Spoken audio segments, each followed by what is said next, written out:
9th at 7:39 p.m. Eastern Time. My name is Brian, and this is the Center Aisle. I would like to welcome all of my Center Aisle friends and family, and Democrats and Republicans as well. I'm an equal opportunity offender. Let's not get that wrong. I like all of you guys. You all have different attitudes, you all have different looks and different opinions. That's what makes America so great. We're free to have all that. So, let me explain what's really happening here. So apparently Europe finally remembered oil exists. After weeks of rising tensions around the Strait of Hormuz, Britain and France are suddenly moving serious naval assets to the region. And honestly, it's about time. Because for a while there, it felt like America was standing in the Middle East going, you guys gonna help or just tweet support?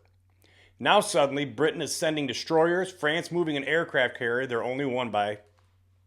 It's okay, just one is good. Coalition planning is expanding. And Iran has to be looking out at the water right now thinking, why does this ocean suddenly look like a NATO convention? Well, let me explain why it matters. This is bigger than just military deployment. The Strait of Hormuz is one of the most important shipping lanes on Earth, as everybody's already been saying in every video they do and every news channel. Around 20% of global oil flows through that little tiny stretch of water at the narrowest spot, like 21.5 miles wide. So when instability starts building there, everybody's economy suddenly develops anxiety, a little bit of heartburn. And now European governments are realizing, oh, maybe letting global energy routes collapse would be bad. Outstanding analysis, gentlemen and ladies. The UK move. Britain just repositioned HMS Dragon toward the region. And this isn't some symbolic little patrol boat. This is a Type 45 destroyer designed to defend fleets from missiles, drones, and air attacks. In other words, Britain didn't send a strongly worded email. Now France enters the chat, and then France basically said, hold my baguette. They moved the Charles de Gaulle aircraft carrier and accompanying naval assets towards the region as well. And whether countries start moving aircraft carriers around, that's usually your first clue diplomacy may be entering its loading screen, maybe? Ocean trader connection? And here's where the internet conspiracy machine shifted into the sixth gear. Because while coalition's naval forces are building around the Hormuz, people also noticed reports of the mysterious ocean trader operating near Diego Garcia. You know, America's alleged floating special operations garage, the ship that looks like it delivers microwaves but allegedly supports elite military teams? At this point, Iran has to be staring at cargo ships like, that better be IKEA. Now, let's get this straight. Let's stay grounded here. There is no public evidence of some secret operation involving Iran's nuclear program. But what is true is that multiple Western nations are now positioning serious military assets around one of the world's most important maritime choke points. And that changes the entire picture. This is no longer America and Iran yelling at each other. This is becoming the global economy really wants shipping lanes to stay open.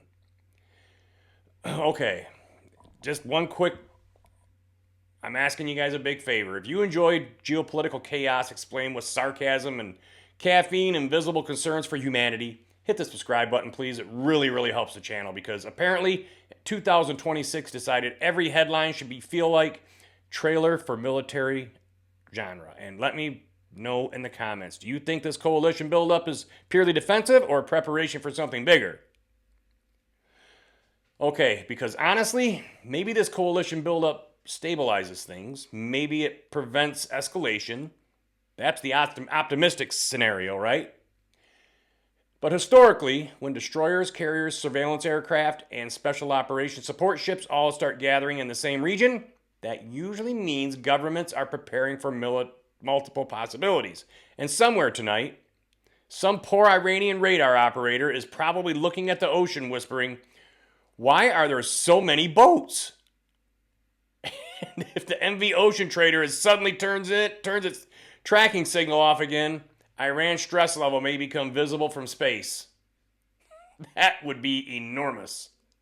So, with all that going on a serious note, we have a lot going on over there. Now, people know I'm not a big Trump fan. I shouldn't say supporter because, as I've said before, 100% I support this movement he's doing here. This war needed to be done years and years ago. So, it's happening.